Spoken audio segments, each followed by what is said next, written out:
Hello guys, आप सभी का स्वागत है विशाल मैथ्स हब यूट्यूब चैनल पे। तो कैसे हैं दोस्त आप लोग। उम्मीद है कि आप लोग अच्छे होंगे। ऐसे तो मैं अच्छा हूँ। ठीक है, आप लोग बताइए आप लोग कैसे हैं। तो अभी से हम लोग फिजिक्स का जो कुछ क्वेश्चन है, ऑब्जेक्टिव क्वेश्चन को हम लोग डिस्कस करेंगे इस वीडियो लेक्चर में। मतलब एक क्वेश्चन के बाद एक क्वेश्चन को डिस्कस किया जाएगा। ऐसे तो आप लोग के स्क्रीन पर क्वेश्चन 1 से लेकर 9 तक दिख रहा है। अगर आप लोग चाहते हैं तो इस क्वेश्चन को लिख सकते हैं, ठीक है। और लिखने के बाद इसका आंसर भी लिखा गया है, आप लोग टिक मार सकते हैं और वीडियो को छोड़ के जा सकते हैं। परंतु अगर आप लोगों को इस क्वेश्चन का आंसर चाहिए तो आंसर तो दिया है, परंतु इसका लॉजिक भी आप लोग को जानना है क्यों हुआ। तो हल्का फुल्का मैं रीजन देने का कोशिश करूँगा। ज़्यादा डिटेल्स नहीं बता पाऊँगा बिकॉज थोड़ा सा अगर आगे हो सकेगा ना तो एक क्वेश्चन उसके ऊपर कॉन्सेप्ट को मैं डिस्कस करूँगा, ठीक है।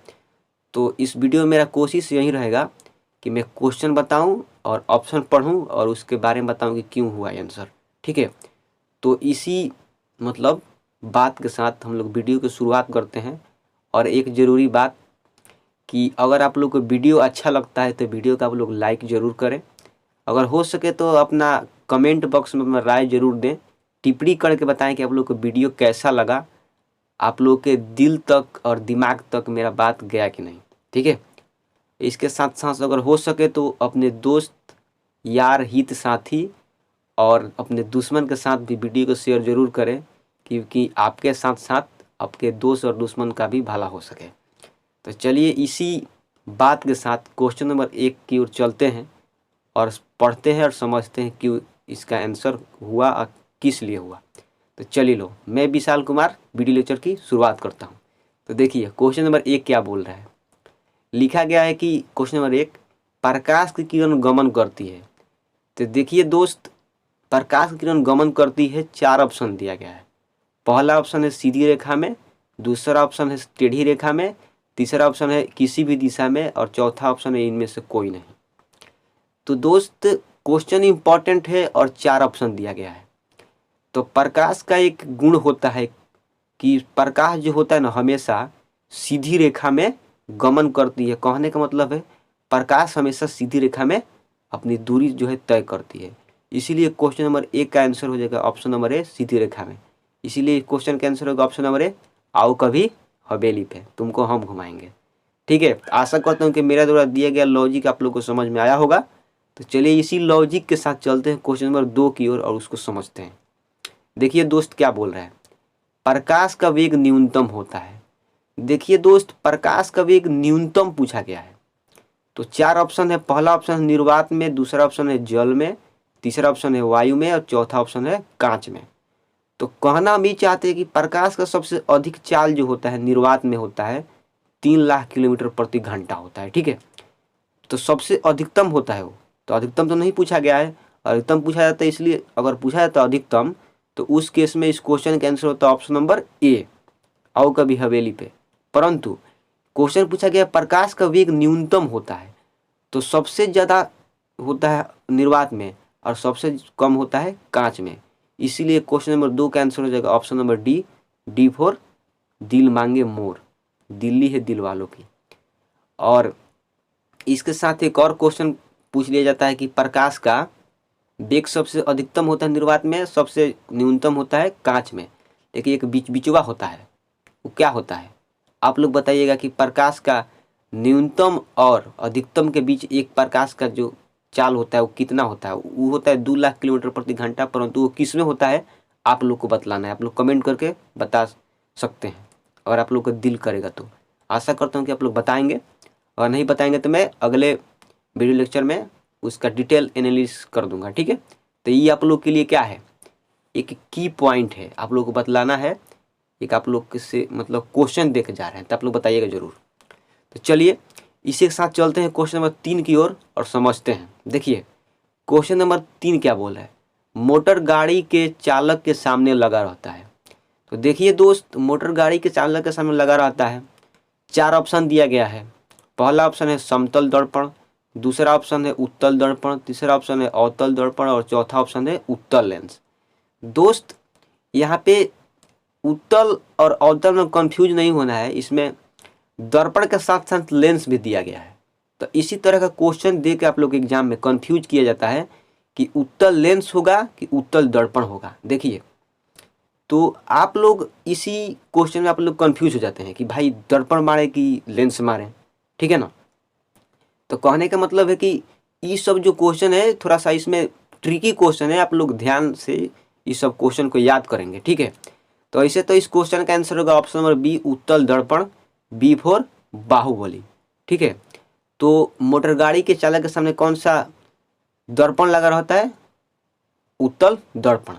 लेकिन वो पूछा नहीं कि कौन सा दर्पण लगा रहता है। देखिए कैसा क्वेश्चन पूछा है, मोटर गाड़ी के चालक के सामने लगा रहता है, तो मोटर गाड़ी के चालक के सामने कौन सा दर्पण लगा रहता है? उत्तल दर्पण। तो याद रखेंगे उत्तल दर्पण लगा रहता है। और ऑप्शन नंबर जो डी दिया गया है उत्तल लेंस, लेंस इस केस में नहीं होता है, लेंस नहीं लगा रहता है, ठीक है। तो चलिए आशा करता हूँ कि आप लोग क्वेश्चन नंबर 3 को भली भांति समझ गए होंगे। थोड़ा सा मैं लॉजिक देने का कोशिश किया, थोड़ा सा आप लोग का रीजन देने की कोशिश किया, आप लोग को रीजन पसंद आया होगा। तो चलिए लोग इसी रीजन के साथ चलते हैं क्वेश्चन नंबर 4 की ओर और समझते हैं। देखिए क्वेश्चन नंबर 4 क्या बोल रहे हैं, मोटर कार के हेडलाइट में किसका प्रयोग किया जाता है? तो क्वेश्चन नंबर 4 का आंसर होगा अवतल दर्पण। तो आंसर लिखा है तब तो आप बता पा रहे हैं, परंतु मान लीजिए एक पल आप कंसीडर कीजिए कि ऑप्शन नहीं लिखा हो, मतलब ऑप्शन नहीं कहने का मतलब आंसर नहीं लिखा हो, 4 ऑप्शन दिया गया हो, समतल दर्पण, दूसरा है उत्तल दर्पण, तीसरा है अवतल दर्पण और चौथा है उत्तल लेंस। तो कहने का मतलब है मोटर कार के हेडलाइट में अवतल दर्पण का प्रयोग किया जाता है, ठीक है। इसीलिए इसका क्वेश्चन का आंसर होगा ऑप्शन नंबर सी, कहो ना प्यार है। तो मोटर कार के हेडलाइट में किसका प्रयोग किया जाता है? अवतल दर्पण का। तो चलिए क्वेश्चन नंबर 4 भी आप लोग समझ गए होंगे और हल्का सा मैं आप लोग को रीजन दिया, आप लोग को समझ में आएगा। चलिए इसी रीजन के साथ चलते हैं क्वेश्चन नंबर 5 पर और क्वेश्चन नंबर 5 को समझने का कोशिश करते हैं। देखिए, सबको कसम है मेरे प्यार की, कोई आंसर नहीं देखेगा, आंख बंद कर लेगा, केवल क्वेश्चन दिखेगा और ऑप्शन दिखेगा, ठीक है। देखो भाई क्वेश्चन नंबर 5 बोल रहा है समतल दर्पण द्वारा बना प्रतिबिंब होता है। तो देखिए समतल दर्पण द्वारा बना प्रतिबिंब होता है, मान लीजिए कि मैं खड़ा हूँ, मेरे सामने आईना है, ठीक है ना। तो उसमें मैं अपना अपना प्रतिबिंब देख पा रहा हूँ, अपना छवि देख पा रहा हूँ, अपना इमेज देख पा रहा हूँ। तो क्या मैं उसको छू सकता हूँ? अगर छूने भी जाऊँगा तो नहीं छू सकता हूँ मैं उसको, मतलब कल्पना कर रहा हूँ, मेरे आंखों से दिखाई दे रहा है, कल्पना कि मैं वहाँ पे खड़ा हूँ। तो जो भी समतल दर्पण में प्रतिबिंब बनता है ना, वो काल्पनिक बनता है, ठीक है। तो ऑप्शन दिया गया है ऑप्शन नंबर ए वास्तविक, ऑप्शन नंबर बी काल्पनिक, ऑप्शन सी दिया है दोनों, ऑप्शन डी दिया है इनमें से कोई नहीं। तो समतल दर्पण में तो हमेशा काल्पनिक प्रतिबिंब बनता है, हम लोग कल्पना करते हैं। तो इसीलिए क्वेश्चन नंबर 5 का आंसर होगा option number B, B for Baahubali, काल्पनिक इसका आंसर होगा। तो आशा करता हूँ कि आप लोग समझ गए होंगे कि समतल दर्पण में कैसा प्रतिबिंब बनता है? काल्पनिक, ठीक है ना। तो चलिए क्वेश्चन नंबर 5 आप लोग समझ गए। अब चलेंगे क्वेश्चन नंबर 6 की ओर और उसको समझ लेंगे। देखिए काफ़ी ज़्यादा इंपॉर्टेंट क्वेश्चन है, इतना सा क्वेश्चन है छोटा सा, ऐसा ही क्वेश्चन आता है एग्जाम में, यहाँ आप लोग को घायल करके चला जाएगा। देखिए क्या बोल रहे हैं, क्वेश्चन नंबर 6, लेंस की क्षमता का SI मात्रक होता है। लेंस का क्षमता क्या होता है आप लोग जानते हैं? कमेंट को जरूर बताइएगा, अगर हो सकेगा तो आप मैं उसमें लिख कर भी बताइएगा कि क्या होता है लेंस का क्षमता, कमेंट में कि व्हाट इज लेंस का क्षमता, ठीक है ना। देखिए लेंस का क्षमता जो होता है ना, फोकस दूरी का व्युत्क्रम होता है, यानी लेंस की क्षमता को हम लोग स्मॉल p से सूचित किया जाता है, p बराबर होता है 1/f, ठीक है ना। तो कहने का मतलब है मीटर का जो व्युत्क्रमानुपाती होता है वो डायोप्टर कहलाता है। तो देखिए कहने का मतलब क्वेश्चन नंबर 6 है लेंस की क्षमता का SI मात्रक। तो सबसे पहले ऑप्शन को पढ़ेंगे, देखिए कोई अभी आंसर नहीं देखेगा। ऑप्शन नंबर ए दिया है डायोप्टर, ऑप्शन नंबर बी दिया गया है ल्यूमेन, ऑप्शन नंबर सी दिया गया है लॉक्स, ऑप्शन नंबर डी दिया गया है एंगस्ट्रॉन। तो कहने का मतलब है कि लेंस मतलब वस्तु के फोकस दूरी के व्युत्क्रम को हम लोग लेंस की क्षमता कहते हैं। और फोकस दूरी क्या क्या हो सकता है, या तो मीटर में होगा या फिर सेंटीमीटर में होगा, इन होगा। तो उसका व्युत्क्रम यानी मीटर इनवर्स या फिर सेंटीमीटर इनवर्स को हम लोग क्या कहते हैं? लेंस की क्षमता कहते हैं। अब मीटर इनवर्स यानी मीटर के पावर -1 या फिर सेंटीमीटर के पावर -1 जो होता है ना, वही डायोप्टर के बराबर होता है, ठीक है। तो लेंस की क्षमता का मतलब क्या होता है? डायोप्टर, जो कि ऑप्शन नंबर ए में दिया गया है, आओ कभी हवेली पे, ठीक है। तो क्वेश्चन नंबर 6 भी आप लोग समझ गए कि लेंस की क्षमता कैसे मतलब क्या होता है? डायोप्टर होता है। एक कई मरतबा आप लोग के बोर्ड एग्जाम में पूछा जाता है, इंपॉर्टेंट क्वेश्चन है, छोटा क्वेश्चन है, लल्लू क्वेश्चन है, ठीक है। अब चलिए चलते हैं क्वेश्चन नंबर 7 की ओर। देखिए हल्का सा मतलब कोई भी क्वेश्चन डिस्कस में थोड़ा सा समय लग रहा है, लेकिन आप लोग को एक रीजन मिल रहा होगा, आप लोग को एक संतुष्टि जरूर, आप लोग को सेटिस्फेक्शन जरूर मिल रही होगी। तो इसी सेटिस्फेक्शन के साथ मैं क्वेश्चन नंबर 7 की ओर चलता हूँ। देखिए क्या बोल रहा है, प्रकाश की किरणों का पथ दर्शाने वाले चित्रों को कहा जाता है। हर विद्यार्थी को, हर व्यूअर को मेरा कसम है कोई अभी आंसर नहीं दिखा है क्वेश्चन नंबर 7 का, आंख बंद कर लेगा, केवल ऑप्शन देखना है। देखिए ऑप्शन नंबर 4 को दिया ऑप्शन, देखिए क्या क्या दिया। ऑप्शन नंबर ए किरण आरेख, ठीक है।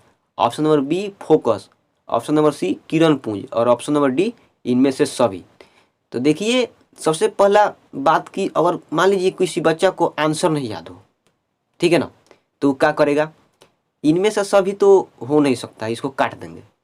फोकस तो हो नहीं सकता है, क्योंकि फोकस कहाँ और किरण आरेख कहाँ, तो इसको भी बात हटाइए। और किरण पुंज और किरण आरेख में थोड़ा सा डाउट है, तो देखिए यहाँ पर 50-50 का चांस बन रहा है। तो हम लोग केबीसी थोड़ा सा खेल लेते हैं और देखते हैं कि क्या आंसर होगा। और कोई मार देगा ऑप्शन नंबर ए किरण आरेख, तो उसका सही हो जाएगा। जो मार देगा सी, उसका हो जाएगा गलत। देखिए प्रकाश की किरणें को पथ दर्शाने का मतलब, जो भी प्रकाश का किरण होता है उसका जो रास्ता होता है, पथ, रूट, ठीक है ना, मतलब जो रे यानी कि किरण होता है, जो किरण का जो पथ होता है उसको दर्शाने वाले चित्र जो होता है ना, उस चित्र को क्या कहता है, किरण आरेख। क्योंकि किरण आ रही है, एक आरेख बनकर आ रही है, ठीक है ना। तो प्रकाश की किरणों को पथ जो दर्शाता है उसको क्या बोलता है, किरण आरेख। इसलिए क्वेश्चन नंबर 7 का आंसर होगा किरण आरेख, ऑप्शन नंबर ए आओ कभी हवेली पे। तो आशा करता हूँ कि क्वेश्चन नंबर 7 आप लोग समझ गए होंगे। देखिए क्वेश्चन नंबर 7 के बाद चलते हैं क्वेश्चन नंबर 8 की ओर। बहुत ज़्यादा इंटरेस्टिंग क्वेश्चन है और आसान क्वेश्चन है। हर व्यूअर को, हर मेरे प्यारे स्टूडेंट को कसम है कोई आंसर नहीं देखेगा, ठीक है, केवल क्वेश्चन और ऑप्शन देखेगा। देखिए लो दोस्त, बोल रहा है कि 2D क्षमता वाले लेंस का फोकसांतर होता है। देखिए 2D क्षमता वाले यानी कि 2 डायोप्टर क्षमता वाले लेंस का फोकसांतर होता है। तो देखिए इसका क्या आंसर होगा। ऑप्शन नंबर ए है 20 सेंटीमीटर, ऑप्शन नंबर बी है 30 सेंटीमीटर, ऑप्शन नंबर सी है 40 सेंटीमीटर, ऑप्शन नंबर डी है 50 सेंटीमीटर। तो देखिए इसका ट्रिक है, देखिए मैं ट्रिक आप लोग के सामने में बतलाने जा रहा हूँ, आप लोग ध्यान से देखिएगा लो, ठीक है। 2D लिखा है ना, 2 लिखा है 2D। तो देखिए कुछ नहीं करना है दोस्त, 100 में 2 से भाग देना है। 100 में जब 2 से भाग देंगे यानी कि 100 का आधा करना है, तो कितना होगा, 100 का आधा होता है 50, तो 50 हो जाएगा आंसर। तो इसलिए ऑप्शन नंबर डी हो जाएगा आंसर 50 सेंटीमीटर, डी फॉर दिल मांगे मोर। तो क्वेश्चन नंबर 8 का आंसर हो गया ऑप्शन नंबर डी 50 सेंटीमीटर। तो आशा करता हूँ कि मेरे द्वारा दिया गया ट्रिक आप लोग को समझ में आया होगा, क्योंकि 100 में 2 से भाग दे देना है, क्योंकि फोकस निकालना ना एक कमान। तो एफ बराबर होता है 100/p, ठीक है ना, या फिर p बराबर होता है 100/f। तो उसी सूत्र से हम लोग क्वेश्चन नंबर 8 को हल कर दिए। तो भाई भाई हो गया, कुछ नहीं करना था, 100 में 2 से भाग देना था, तो कितना हो जाएगा कट के 50 हो जाएगा, 50 सेंटीमीटर। तो आशा करता हूँ कि मेरे द्वारा दिया गया हल्का सा लॉजिक, हल्का सा ट्रिक, हल्का सा रीजन आप लोग को समझ में आया होगा। तो चलिए चलते हैं क्वेश्चन नंबर 9 की ओर, क्योंकि क्वेश्चन नंबर 9 है, 9 इज वेरी फाइन। तो चलिए क्वेश्चन नंबर 9 को देखते हैं। देखिए क्वेश्चन नंबर 8 का जस्ट अपोजिट है क्वेश्चन नंबर 9 क्वेश्चन। देखिए बोल रहा है, मैं पढ़ दे रहा हूँ क्वेश्चन, आप लोग देखिए लो ध्यान से, हर किसी को कसम है कोई आंसर नहीं देखेगा। देखिए लिखा गया है किसी उत्तल लेंस का फोकसांतर 50 सेंटीमीटर है तो उसकी क्षमता होगी। देखिए एफ का मान दे दिया गया है, पी का मान पूछा गया है, ठीक है ना, पी का मान पूछा गया यानी कि पार्ले जी का मान पूछा गया है, ठीक है, यानी ए पी का मान निकालना है। तो देखिए पी का मान होता है 100/f, ठीक है। तो देखिए 50 सेंटीमीटर दिया गया ना एफ का मान, आप लोग बताइए 50 का पहाड़ा कितना बार पढ़ दे कि 100 आ जाए, तो आप लोग कहेंगे 2 बार, 50 दूना कैसे होता है ना। तो अब रहा बात कि +2d हुआ कि -2d होगा, यहाँ पर हो गया थोड़ा सा उलझन। यहाँ पर तो मैं क्वेश्चन के नीचे आंसर दिया हूँ, तो आप लोग देख सकते हैं। लेकिन जब भी यहीं आप लोग के एग्जामों में क्वेश्चन आएगा तो आप लोग लगेंगे बाल को ऐसे संवारने, हगवाने लगेंगे मूड़ी, ठीक है ना। तो बाल को नहीं संवारना है और मूड़ी नहीं हगवाना है। देखिए आप लोग थोड़ा सा समझ लीजिएगा लोग, जब उत्तल लेंस का फोकस पॉजिटिव होता है तो उसकी क्षमता भी क्या होगा, पॉजिटिव होगा। कहने का मतलब है सीबीएसई वाले के लिए था पॉजिटिव, हमारा बिहार बोर्ड का भाई लोग सुनिए लो, जब उत्तल लेंस का फोकस दूरी धनात्मक होता है तो उसका क्षमता भी क्या होता है, धनात्मक होता है। तो देखिए 50 सेंटीमीटर लिखा गया ना, तो 50 का मतलब क्या होगा, +50, ठीक है ना। तो इसलिए उसकी क्षमता भी क्या होगा, +2d होगा। 50 जूना कैसे होता है ना, तो इसलिए ऑप्शन नंबर डी होगा, डी फॉर दिल मांगे मोर। दिल्ली है दिल वालों की, डी फॉर डॉन। तो इसलिए क्वेश्चन नंबर 9 का आंसर हो गया option number D, +2D centimetre. तो आप लोग कहेंगे कि सर तो अगर अवतल लिखा होता तो क्या आंसर होता? देखिए अवतल लेंस का फोकस दूरी जो होता है ना, फोकसांतर ऋणात्मक होता है, इसीलिए उसका क्षमता क्या होगा, ऋणात्मक होगा। तो आशा करता हूँ कि आप लोग एक कॉन्सेप्ट आप लोग समझ गए होंगे। देखिए यहाँ से मैं 2 कॉन्सेप्ट डिस्कस किया आप लोग के साथ, छोटा सा ही था लेकिन अच्छा कॉन्सेप्ट था। देखिए क्या बोल रहा था कि उत्तल लेंस का फोकस अगर धनात्मक होगा तो उसकी क्षमता भी क्या होगा, धनात्मक। अगर अवतल लेंस का फोकस ऋणात्मक होगा, ऋणात्मक होता ही है, इसलिए उसका क्षमता भी क्या होगा, ऋणात्मक होगा। तो अगर मान लीजिए यहाँ पर क्वेश्चन नंबर 9 की जगह पर एक अवतल लेंस का फोकसांतर लिखा होगा 50 सेंटीमीटर, तो उसकी क्षमता क्या होती, -2D होता। उस केस में उसका आंसर होता है ऑप्शन नंबर सी। लेकिन इस केस में लिखा गया उत्तल लेंस का फोकसांतर 50 सेंटीमीटर है, तो उसकी क्षमता क्या होगा, +2D सेंटीमीटर। +2D यानी कि +2 मीटर पर -1 होगा, नहीं सेंटीमीटर पर -1 होगा। तो इतना आप लोग को नहीं समझना है, आप लोग यही समझ। देखिए एक बार मैं फिर से समझा दे रहा हूँ। एक उत्तल लेंस का फोकसांतर 50 सेंटीमीटर है, तो आप लोग ये सोचिए कि 50 का पहाड़ा कितने बार पढ़ दें कि 100 आ जाए। तो आप लोग कहेंगे सर 2 बार। तो जब 2 बार पढ़ देंगे तो 100 आ जाएगा। तो 50 दूनी का 100 होता है। तो देखिए ऑप्शन नंबर ए दिया है 5 + 5D, तो गलत हो जाएगा। ऑप्शन नंबर बी दिया गया है -5D, वो भी गलत हो जाएगा। अब बचा सी और डी, तो इसी या तो सी होगा या फिर डी होगा। तो देखिए 50 दूनी का 100 होता है ना, तो 2 या तो सी होगा या फिर डी होगा। लेकिन चूंकि उत्तल लेंस का फोकसांतर जो होता है धनात्मक होता है, यानी पॉजिटिव होता है, तो इसलिए प्लस वाला आंसर होगा। इसीलिए उसका क्षमता भी क्या होगा, प्लस में होगा। तो इसलिए क्वेश्चन नंबर 9 का आंसर होगा option number D, D for Don. तो चलिए चलते हैं क्वेश्चन नंबर, अब 9 के बाद तो दूसरे वीडियो लेक्चर में मिलेंगे। अगर आप लोग को वीडियो अच्छा लगा है तो वीडियो को लाइक कर दीजिएगा लोग, कमेंट करके बताइएगा आप लोग को वीडियो कैसा लगा और वीडियो का फॉर्मेटिंग कैसा लगा, मेरा पढ़ाने का स्टाइल कैसा लगा आप लोग को। आप लोग को दिख पा रहा हूँ ना, ऐसे देख पा रहे हैं, मेरे पीछे दिख रहा है। तो आशा करता हूँ कि आप लोग वीडियो अच्छा लगा होगा। तो वीडियो को लाइक करना है, हो सके तो चैनल को सब्सक्राइब जरूर कीजिएगा, क्योंकि मेरे को मोटिवेशन मिलेगा तो मैं और ज़्यादा वीडियो बनाऊंगा। तो चलिए मिलते हैं दूसरे वीडियो लेक्चर में, क्वेश्चन नंबर 10 से स्टार्ट करेंगे। तब तक के लिए बाय, जय हिंद, जय भारत, भारत माता की